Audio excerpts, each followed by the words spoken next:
أعوذ بالله من الشيطان الرجيم بسم الله الرحمن الرحيم صلى الله على النبي وآله صلى الله عليه وسلم صلاة وسلاما عليك يا رسول الله দরবারে অনেক আলেম ওলামা আছে, তারপর আমাদের উপরে কেন যে এই চাপটা আসে।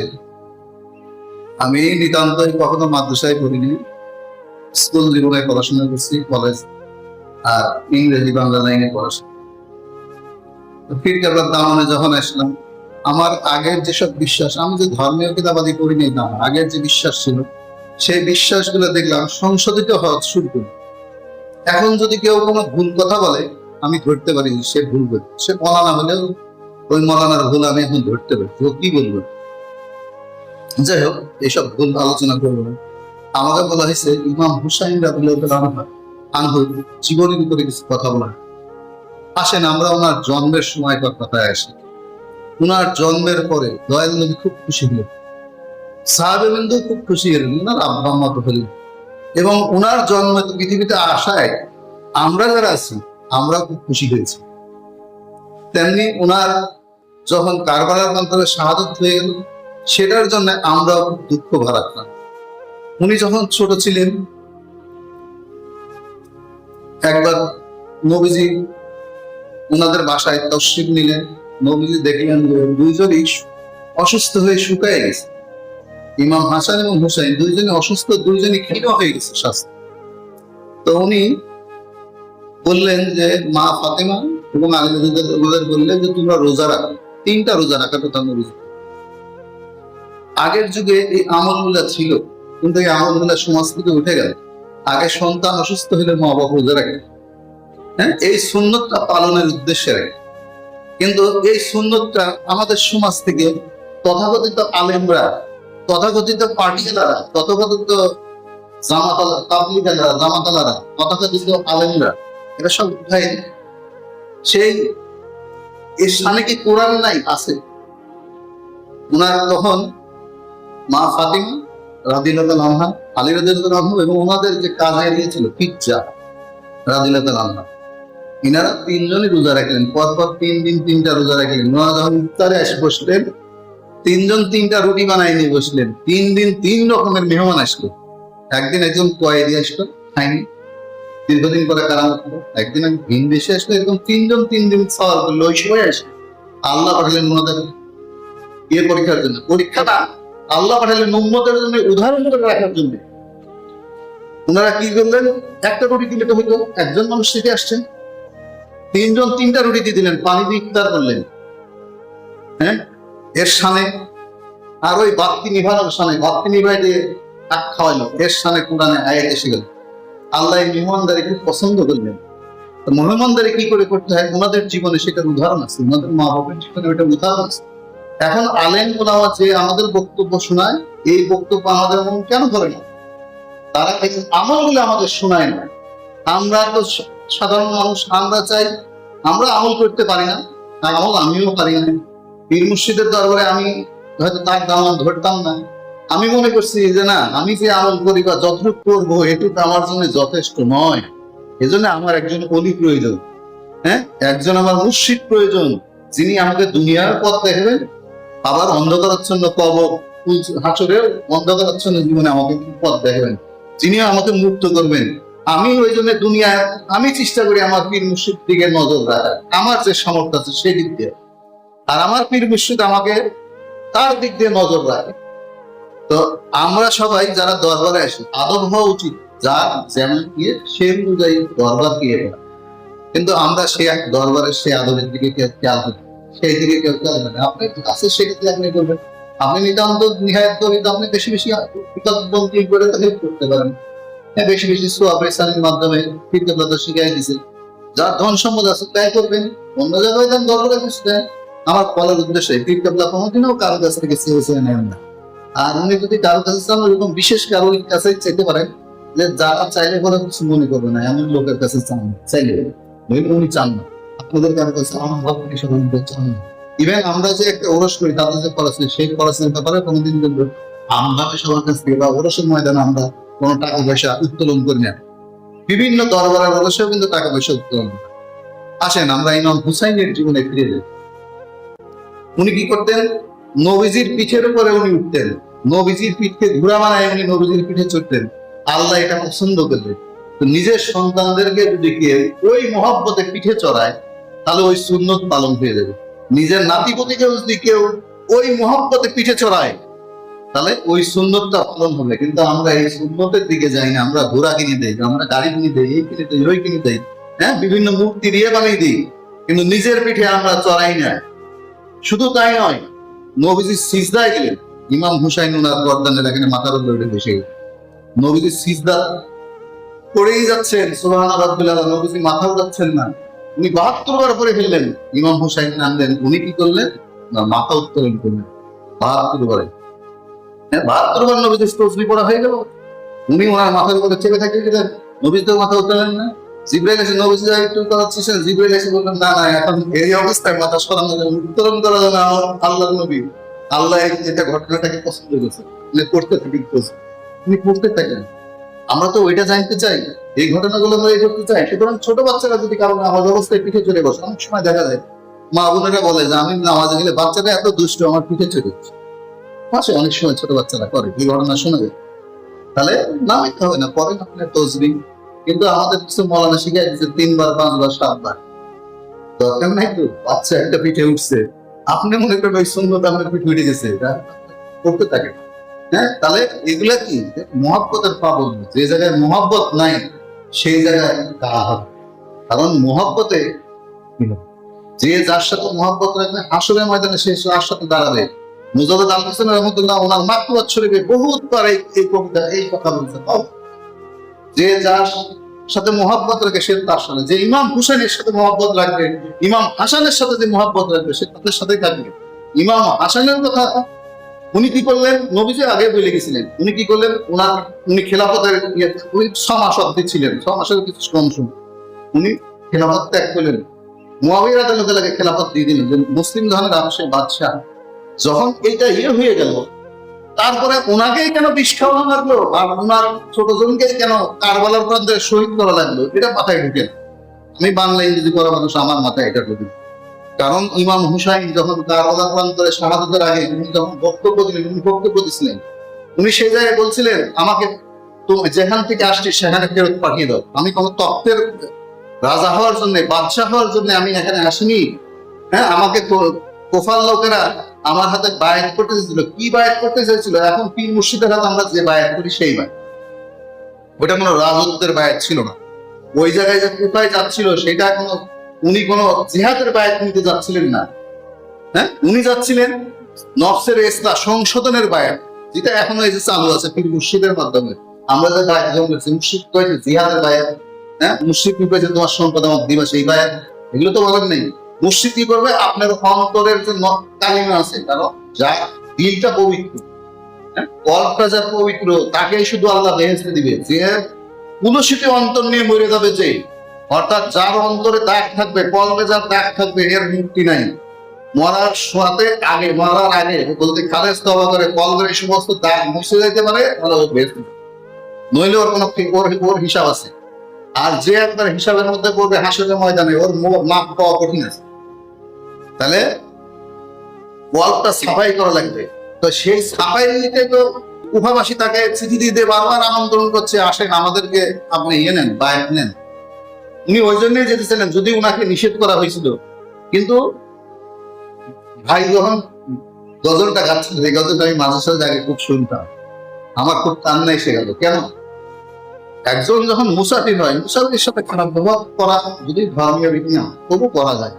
কিন্তু একজনের দাওয়াত করে নেওয়ার পরে, হ্যাঁ, তার সাথে কি করে খারাপ ব্যবহার করা যায়? যাকে দাওয়াত করছেন, আপনারা কোথায় ডাকছেন, চিঠি দিয়ে দাওয়াত করছেন, হ্যাঁ, চিঠি দিতে তাকে ডেকে নিছেন, সে তো আপনার দাওয়াতি অতিথি, মেহমানের সাথে আপনি কেন খারাপ ব্যবহার করছেন?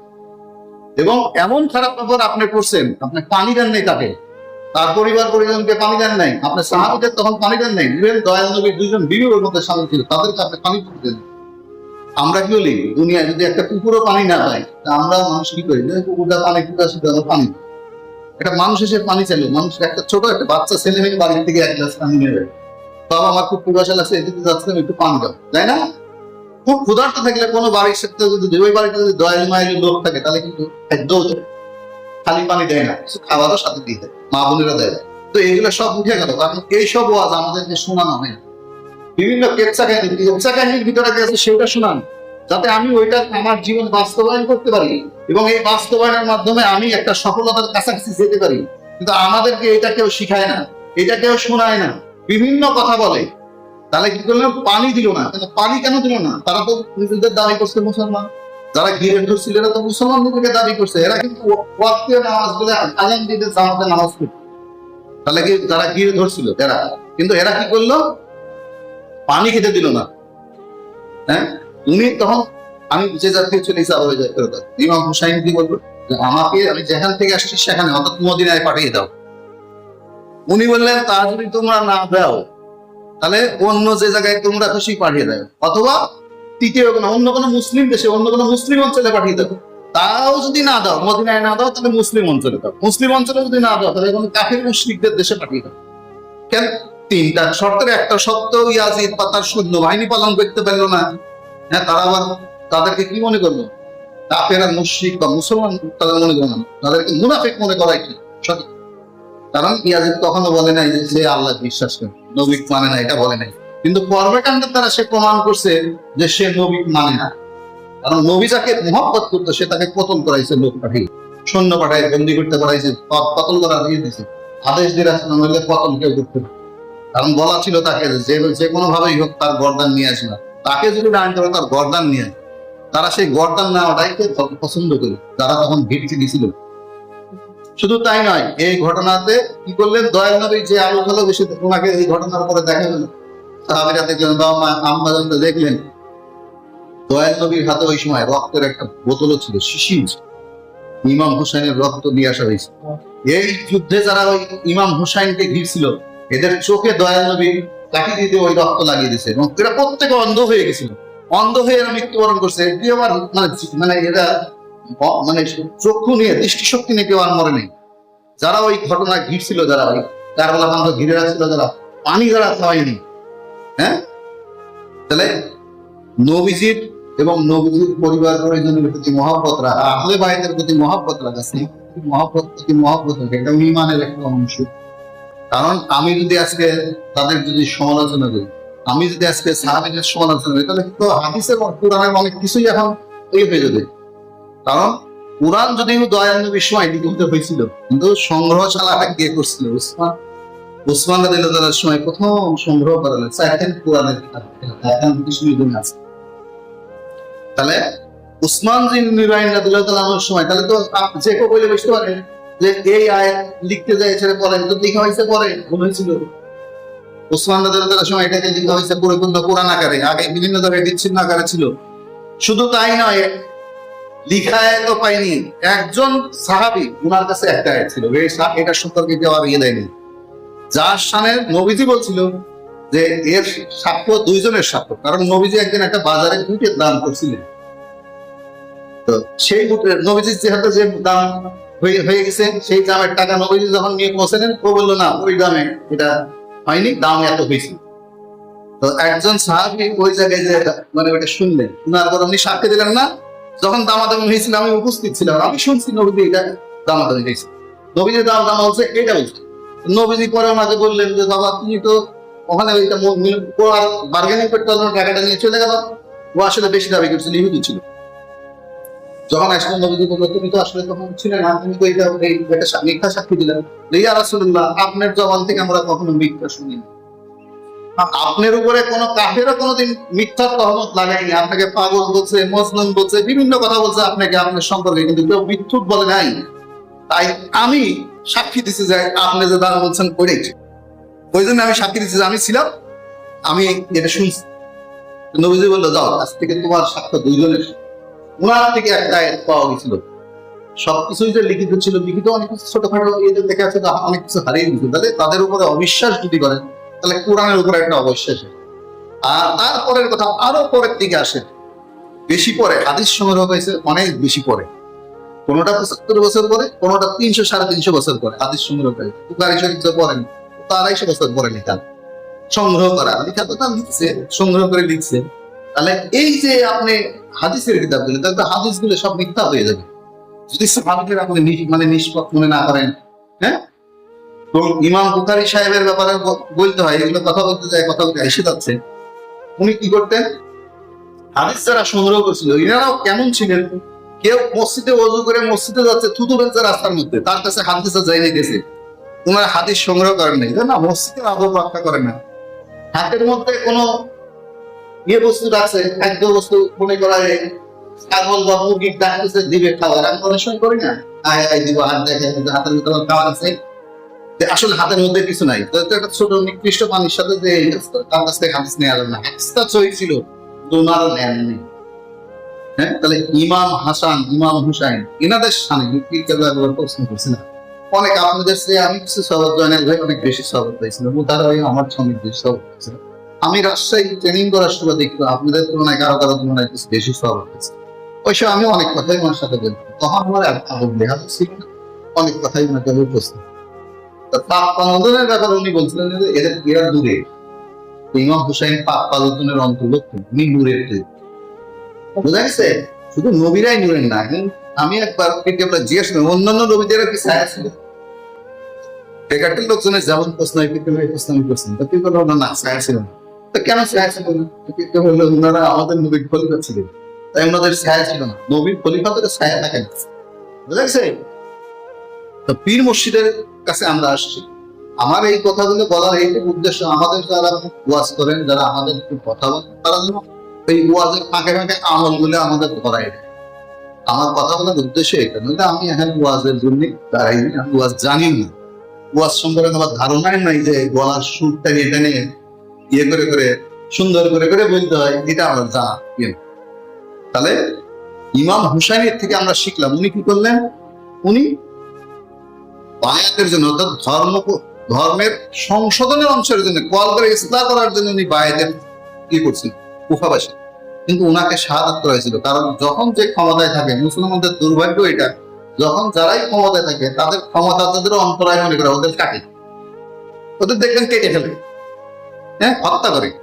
কারণ তারা মনে করতো ইনাদের বিশাল বড় ফলোয়ার, সব সাহাবী ইনাদের, তাবিঈরা সব ইনাদের, আমরা যদি রাজা হয়ে বসছি, আমি রাজা হয়ে বসছি, যদি মুসলমান আমাকে রাজা স্বীকার করেন, আমি নিজে নিজে ঘোষণা দিয়ে রাজা হয়ে গেছি, বাপ মরার পরে আমি খেলাফত দখল করে নিছি, কিছু কিছু বড় বড় সৈনিকরা আমার করতলে আসছে, আমি রাজা হয়ে গেছি, কিন্তু যে কোনো সময় এরা আমার তক তুলবে, এই মনে করে এই যে একটা ভুল ধারণার বশবর্তী হয়ে এই সমস্ত নিষ্পাপ ব্যক্তিদেরকে হয়েছে, জানতো না, জানা থাকার কথা যে ইমাম হুসাইন রাদিয়াল্লাহু আনহু বেহেশতের সর্দার হবেন। বেহেশতে কোনো বুড়া মানুষ যাবে নাকি? বুড়া মানুষের সর্দার উনি হবেন, উনি যুবকদের সর্দার হবেন। বেহেশতে সবাই তো যুবকই ঢুকবে। বেহেশতে আমরা যাই শুনি, তাতে শুনি যে না, বেহেশতে 33 বা 35 বছরের যুবক হবে, যে বয়সে ঈসা আলাইহিস সালামকে আসমানে উঠানো হয়েছে ওই বয়সের হবে, আর নারীরা ষোড়শী হবেন। তাহলে তো যুবকদের উনি সর্দার হবেন। সর্দার মুসলমানরা কি করে কোতল করলো? তাহলে ওনারা মুসলমান ছিলেন না, ওনারা মুনাফিক ছিলেন বা কাফির ছিলেন, ওদের ধর্মের কিছু জিনিসের প্রতি বিশ্বাস ছিল না। নইলে কি করে দয়াল নবীর ওফাতের মাত্র 60-65 বছর পরে এই কাজটা করা সম্ভব হয়? খোলাফায়ে রাশেদাদের পরে পরে ঘটনায় এই কাজ করা সম্ভব হয়। আমির মুয়াবিয়া সহ শাসন করছিল মাত্র 35 বছর, তাতে 45 বছর হয়, আর 45 বছর আগে মোটামুটি 57 বা 55 এরকম বয়সে ওনাকে শাহাদাত করা হয়। এটা তাহলে কি হলো? ক্ষমতার চক্ষুর সামনে তুমি যদি সত্য কথা বলতে পারো, তাহলে তুমি ইমাম হুসাইনের পথের উপরে আছো।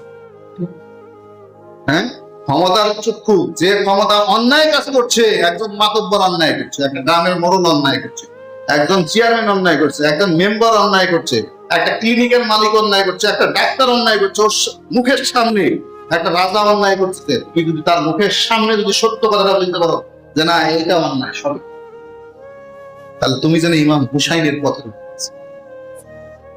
তুমি অন্যায় দেখলে মাথা নিচু করো, হ্যাঁ, তুমি সবসময় এদেরকে তোষণ করো, ক্ষমতাসীনদের তোষণ করো, বিভিন্ন জনকে তোষণ করো, তাহলে তুমি ওই পথের মতের উপরে তুমি নেয়। বুঝতে পারছি কথা? আমি ধরেন যে বাড়ি ভাড়া থাকি সেই বাড়ির আমি তোষণ করি, তাহলে আমি ইমাম হোসেনের কথা নেই। হ্যাঁ, ওর যদি ভালো কোনো বন্ধু প্রশংসা করেন, ওর কোনো বন্ধু বোন থাকলে ওটা বলেন এবং ওটাতে ধরাই দেবেন, ওইটা দিয়ে ওর সংশোধন করেন। হ্যাঁ, আমি যদি ক্লিনিকের মালিক হয় আমাকে আপনি তোষণ করবেন না। আমার যদি তোষণ করার কোনো গুণ থাকে সেটা আপনি বলবেন, বলতেই পারেন। কিন্তু যদি আমার কোনো অন্যায় থাকে সেটা আপনি ধরাই দিবেন, বলবেন। তা যদি না করেন তাহলে ইমাম হুসাইনের পদে তুমি নাই। এমনি ভাবে যদি আমরা সাহাবীদের জীবন বিশ্লেষণ করি তাহলে আমরা পথ পেয়ে যাবো, মত পেয়ে যাবো। তার সমাজে কি করা উচিত? পীর মুর্শিদ দরবার তো ওই জন্যই আসছি, পীর মুর্শিদকে অনুসরণ করার জন্যই তো আসছি, এখানে তো কথা বলার জন্য আসছি। হ্যাঁ, আমরা আসছি মুর্শিদের কথা শুনতে, না হলে বড় ভাইজনের কথা শুনতে, নইলে মেজো ভাইজনের কথা শুনতে, এখন বাইরে সেজো ভাইজন বলতে হলে ছোট ভাইজন আমাদের কথা শুনতে, আমাদের কাছে বলতে আসি না। এখন আমরা এমনও দেখছি অনেক দরবারে বা এই দরবারে যে এইসব কারণে অনেকে সরে গেছে। আমার তো এখানে খেলাফত পেতে আসিনি। হ্যাঁ, খেলাফত আমার তো কাঙ্ক্ষিত লক্ষ্য না। আমার কাঙ্ক্ষিত লক্ষ্য, একটা মুসলমানের কাঙ্ক্ষিত লক্ষ্য কি? বেহেশতে দাখিল হবে, আল্লাহর রহমত। বেহেশত কি? আল্লাহর রহমত। উনার যে সমস্ত নাজ নেমত রহমতের জিনিস আছে সেটাই বেহেশত। উনার যে আজাদের যে সমস্ত ইয়ে আছে, নাম আছে, সেটাই দুর্যোগ আসে। আমার লক্ষ্য তো প্রধান টার্গেট বেহেশতে যাওয়া, মুক্তি পাওয়া, যেন আমি মুক্তি পাই। তার জন্যই তো আমি পীর মুর্শিদের দরবারে আসছি, না তো আমার আসার কোনো কারণ নেই। আমার নিশ্চয়ই ভালো চলে, আমি একটা ডাক্তার, সমাজে ভালোভাবে ভালো একটা ইয়ে আছে, মানুষজন আমাকে তোষামত করে, অনেক টাকা পয়সায় কামাই করি। আমার তো কোনো অভাব নেই, আসার তো কোনো এখানে দরকার নেই। কেন আসছি? আমার একটা তামান্না যে আমি যা করি তা আমার জন্য, আমি মনে করছি যে আমার এটা আমার জন্য যথেষ্ট নয়। ওই জন্য আমি মনে করছি যে একজন আল্লাহর অলির দাবন্ধ, উনি ওনার কাছে যে সম্পদ আছে উনি এসার করে যদি কাউকে দিয়ে দেয়, আপনার আমার বলার কিছু আছে না। উনি যদি কাউকে খেলাফত দেয় দিছে, কারো কাছ থেকে নিলে নিছে, এগুলো নিয়ে যদি আপনি লক্ষ্য করেন তাহলে আপনি কিন্তু সঠিক পথে, সঠিক মতের উপর। কে খেলাফত পাইছে, কে পাইছে না, এগুলো নিয়ে কেউ মন খারাপ করবে, কার গেছে সেটা নিয়ে মন খারাপ। একটাই লক্ষ্য হওয়া উচিত, সেটা সাহাবীর জীবনে আছে। একজন সাহাবীর বাসায় নবীজি গেলেন, তার শরীফ নিলেন। আমার একটু নামটা মনে করে, যেটার নামটা এখন মনে আসতেছে না। নবীজি যাওয়ার পরে নবীজি ঘরে উনি যখন ওনার বিবিকে একটা ছাগল জবাই করে বললো তুমি রান্না করো, আমি বাজার থেকে কিছু আটা নিয়ে আসি। তো উনি বাজারে আটা আনতে গেলেন, যাওয়ার সময় দেখেন নবীজির চেহারা ঝলমল করছে। নবীজি যখন খুশি হতেন ওনার চেহারা উজ্জ্বল, হ্যাঁ, ঝলমল করতেন। নবীজি যখন বাজারে তো ওনার চেহারা রঙের পরিবর্তন হতো, হলুদ হয়ে যেতেন বা একটু অন্যরকম দেখাতেন, তাহলে সাহাবারা বুঝতে পারেন। উনি ফিরে আসলেন, দেখেন নবীজির চেহারা কেমন যেন মনি। উনি ঘরের ভিতরে ওনার বিবির কাছে গেলেন, যাইসারে বললেন তুমি কি নবীজির সাথে দেখা করছো? উনি মনে করছে ওনার বিবি নিশ্চয় যাই কিছু বলছে, জানলেন নবীজি মুখে। ওনার বিবি বললো না, তুমি আমাকে যে কাজ দিয়ে গেছো এই কাজ থেকে আমার ওঠার সময় হয়নি। তো বুঝলো বিবির দ্বারা এই ঘটনা ঘটে নাই। তরবারি কিন্তু ওনাদের কোমরেই থাকতো, রেডি ছিল। যদি এই ঘটনা ঘটে ওখানে তখন কিন্তু গলা যায়। যদি বলতো হ্যাঁ দেখা করছি, তাহলে কিন্তু গলা চলে যায়, আর দ্বিতীয়টা শুনতো না। আমাদের কথা বাদ দেন, আমাদের জীবনে যদি আসেন আমরা পীর মুর্শিদের সেই মহব্বত করতে পারি, কারণ আমাদের বিবি আমাদের গলায় তরবারি মারে। যা, ওইটা কথা আমি বললাম। তা উনি নবীজির কাছে জিজ্ঞাসা করলেন, নবীজি বললো তুমি যে পাথরের জায়নামাজের উপরে নামাজ করো, এই জায়গায় তোমার পাথরের জায়নামাজের সিজদার দাগ, তোমার দুই হাঁটুর দাগ, দুই পায়ের দাগ, দুই হাতের দাগ বসে গেছে। এই দাগ দেখে তুমি যে অনেক নামাজ করো আমি খুব খুশি হয়েছিলাম, কিন্তু জিবরাইল এসে জানাই গেছে তোমার নামাজ আল্লাহ কবুল করে নেয়। তো জাবের রাদিয়াল্লাহু আনহু মনে করে গেছে। কিন্তু জিবরাইল এসে জানাই গেল জাবের তোমার কোন নামাজ আল্লাহ গ্রহণ করে। ওই দিন জাবের রাদিয়াল্লাহু উত্তর দিয়েছিল, ইয়া রাসূলুল্লাহ, আল্লাহ আমার মাবুদ, উনি আমার মালিক, উনি আমার স্রষ্টা, আমি তার প্রতি ঈমান আনছি। সে আমার নামাজ কবুল করুক না করুক এটা তার এখতিয়ার দিন, কিন্তু জাবেরের কাজ করে দেবে। অর্থাৎ জাবেরের আগেও যেমন নামাজ পড়তেছিল আমি করে দেবো। তখন জিবরাইল এসে খবর দিলেন জাবেরের সকল নামাজ আল্লাহ কবুল করছে। আগে কবুল করছিল না, সাধারণ বলে বলবে আগে কবুল করছিল না, আগে আল্লাহ কবুল করছিল। আমাদের শিক্ষার জন্য উদাহরণ করে রেখে দিলেন, তোমরা যে ভালো কাজ করো সেটা করতে থাকো, কারো দিকে লক্ষ্য করো না কে কি বললো, কোন বলবি কি বললো, কোন জাহেল কি বললো, কোন জালেম কি বললো, এদিকে খেয়াল করো না, তোমার নেক কাজগুলো তুমি করতে থাকো। হ্যাঁ, পীর মুর্শিদের কাছে আমরা ওই জন্যই আসি, উনি আমাদের এগুলো শিক্ষা দিচ্ছেন। উনি না দিলে আমি যে আপনাদের সামনে এতক্ষণ ধরে 5 মিনিট আমার সময়, 10 মিনিট 15 মিনিট পার দিন, আমার বলার কোনো ক্ষমতা। হ্যাঁ, আমার মধ্যে যেটা আসছে, যেটুকু আমি বুঝি, তবে কেউ যদি ভুল বলে সেটা যত বড় মলানা বলবো, আমি মলানার অসুবিধা নেই, ওরা ওদের কথার মধ্যে ভুল, কথা শেষে হইল ভুল, একটা না একটা ভুল। তাহলে এখানে ক্ষমতার কোনো দ্বন্দ্বের জন্য ওনাকে শহীদ করা হয় নাই। যাদের মনের মধ্যে এটা আছে যে ক্ষমতার দ্বন্দ্বের জন্য ওনাকে শহীদ করা হয়েছিল, এটা ভুল ধারণা। ক্ষমতার দ্বন্দ্বের জন্য ওনাকে শহীদ করা, উনি ক্ষমতা নিতে চান না। ওনার ভাই তো আগে তার বাপকে ছেড়ে দিয়েছিল ক্ষমতা। হ্যাঁ, আমির মুয়াবিয়া তো ওনার ভাই, হাসান রাদিয়াল্লাহু ক্ষমতা ছেড়ে দিয়েছিল, তো উনি আবার ক্ষমতা নেওয়ার কথা আসলো কেন? তাহলে এটা ক্ষমতা নেওয়ার দ্বন্দ্ব ছিল না, দ্বন্দ্ব ছিল অন্য। দ্বন্দ্ব ছিল মুহাম্মদুর রাসূলুল্লাহ যে ধর্ম প্রতিষ্ঠা করে গেছে সেইটাকে দুর্বল করে ফেলা, সেইটাকে শেষ করে দেওয়া, ওদের বংশ পরম্পরার খেলাফত, বংশ পরম্পরার শাসন ব্যবস্থা কায়েম করা, মানুষ যেন ওদের মুরিদ হয়ে থাকে বা ওদের সাহাবী হয়ে থাকে, ব্যাপারটা এমন। কিন্তু নবীজির যেন হয়ে না থাকে। কারণ ইনি যদি এই সংশোধন যদি করতে পারেন, মানুষ তো ইনার পিছনে ইয়াজিদের পিছনে যাবেন। এই জন্য ইনারা চাইছে যে পৃথিবীর থেকে ইসলাম ওই ইয়াজিদের ইয়েরা, মানে ইয়াজিদকে, যদি উনি মুয়াবিয়ার দেহ ব্যবহার করে উনি পৃথিবীতে আসছেন, মুয়াবিয়া রাদিয়াল্লাহু আনহু এবং তার স্ত্রী দেহ ব্যবহার করে পৃথিবীতে উনি আসছেন, কিন্তু সে হয় না, আমাদের পেটের থেকে তো অনেক জালাম জন্ম হবে বা জন্ম হয়েছে, ভবিষ্যৎ হয়ে প্রকাশ হবে। হ্যাঁ, তাহলে ভালো লোকের পেটের থেকে মন্দ হয়, মন্দর পেটের থেকে ভালো হয়। তবে কোন কাফের মুশরিক বেদিনের পেটের থেকে কোনো নবী আসে না, কেউ বললে পরে বিশ্বাস করবে। কোন নবী কোন কাফের মুশরিক বেদিনের পেটের থেকে আসে না। নবীরা আল্লাহর সাথে বান্দাকে সরাসরি লাইন করে। তো সে কি করে? নবী আল্লাহর সাথে বান্দার লাইন করে দেয়, বান্দার দিলগুলো লাইন করে দেয়, বান্দার দিলে আল্লাহকে প্রতিষ্ঠিত করে দেয় যে নবী।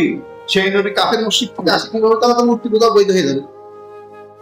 হ্যাঁ, যখন উনি নবী, উনার বাপের, আমরা যেটা ডাক্তারি ভাষায় টেস্ট দিলে আপনারা কি করেন, আরবি ভাষা আমি জানি না, যেখানে ছিল মায়ের ইয়েতে ছিল, ওনার মা বাবা তো পূজা অর্চনা করছে, তাহলে তো নবী ওই অবস্থায় পূজা অর্চনার মধ্যে সামিল হয়েছে।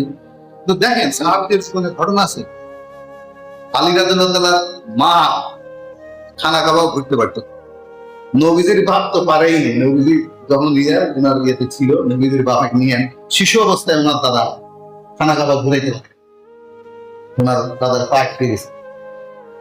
আলী রাদিয়াল্লাহু মা যখন খানা কাবাব ঘুরতে যেতেন, পেটের মধ্যে এমন সন্তান মোচড় মারতেন, ওনার পক্ষে ঘুরা 7 পাক ঘুরা সম্ভব না, কারণ তখন মূর্তি ছিল কাবা ঘরের।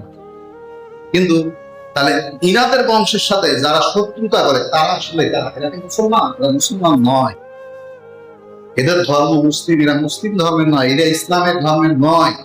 কারণ উনারাই ইসলাম, দয়াল নবী ইসলাম, উনার পরিবার পরিজন ইসলাম, হ্যাঁ, মা ফাতেমা ইসলাম, আলী রাদিয়াল্লাহু ইসলাম, চার খলিফা ইনারা ইসলাম, আশারা মুবাশশারারা ইসলাম, নবীজির পরের যে ইমামগণ আসছেন ওনাদের বংশে, ইমাম জানাজাদের বংশে আরো যে 14 জন 13 জন নবী ইমাম আসছেন, ইনারাই ইসলাম। তা আপনি সেই ইসলামের দিকে না ইয়ে হয়ে তাহলে কোন ইসলামের দিকে আপনি রুজু হয়ে আছেন? নিজেকে এই জন্য কি করতে হবে, কিছু সময় চিন্তা করা লাগবে। চিন্তা করলে বলে বাবা চিন্তা করো, তুমি কি করলে সারাদিন, কি বলে একসময় কি করলে, খুব আমাকে বলছে। তাহলে কিছু সময় চিন্তা করেন আসলে আপনি কোন ইসলামের উপরে আছেন। কথায় কথায় আমি এসে একটা কথা দরবারে বলে ফেলছিলাম, চাই কেউ খাবেন না। আল্লাহর নামের প্রতি যদি আপনার বিশ্বাস থাকে, রাজ্জাক নামের প্রতি বিশ্বাস থাকে, সঠিক আপনি ওই গিয়ে অধারই কথা আপনার গিয়ে আসেন। আমার যখন যে টাকার দরকার পড়ে, যে মাসে যেমন দরকার পড়ে, আমার পীর মুর্শিদের উসিলায়, আমার মা বাপের মানে দুয়ার বরকতে, হ্যাঁ, আমার দাদা দাদির দুয়ার বরকতে, আমার ঠিক সেইভাবেই আসে। যে মাসে আমার কম দরকার, কোন মাসে যে মাসে বেশি দরকার হিসেবে বেশি আসে। কোনো সময় এক সপ্তাহ একটু চাই যে আজকে দরকার, আজকে না হয় 7 দিন 5 দিন পরে, কিন্তু টাকাটা আমার হয়ে যায়, আমি কিন্তু ইয়ে করে যাই না। কারণ কি, আমি আল্লাহকে সবসময় বলি যে আল্লাহ তুমি রাজ্জাক, তুমি ধনী গণী, তোমার কোনো কিছুর অভাব নেই, আমি অভাব নেই, আমি তোমার বান্দা, আমার সবকিছু ক্ষমতা সীমিত, আমার সবকিছুই আমি তোমার কাছ থেকে পাই, তোমার কোনো কিছু নাই। তুমি যে সম্পদ তৈরি করছো, তোমার যে বড় একটা সম্পদের ভান্ডার আছে, এই ভান্ডারের মালিক তুমি, কিন্তু এই ভান্ডারের কোনো সম্পদ তুমি নিজে ব্যবহার করো, আল্লাহ না খায়, না ঘুমায়, না টাকা পয়সা খরচ করে, আল্লাহ কিছু করে? ওগুলো তৈরি করছে কার জন্য? তার বান্দাদের জন্য, তারা সৃষ্টিগুলোর জন্য তৈরি করছে। খাদ্য, বস্ত্র, অন্যান্য কিছু সে সৃষ্টি করছে, যত নাচ নেমত সৃষ্টি করছে। আল্লাহকে বেহেশতে বসে থাকবেন? আল্লাহকে বেহেশতে ঢুকে আরাম করবেন? তা তো নয়। হ্যাঁ, আল্লাহ আরাম করেন না, আল্লাহ বিরাম। তাহলে আল্লাহ সকল ব্যাপারে অমুখাপেক্ষী, কিন্তু আপনি আমি সকল ব্যাপারে আল্লাহর মুখাপেক্ষী। কিছু কিছু ক্ষেত্রে সৃষ্টিরও মুখাপেক্ষী। সৃষ্টির মুখাপেক্ষী কিভাবে?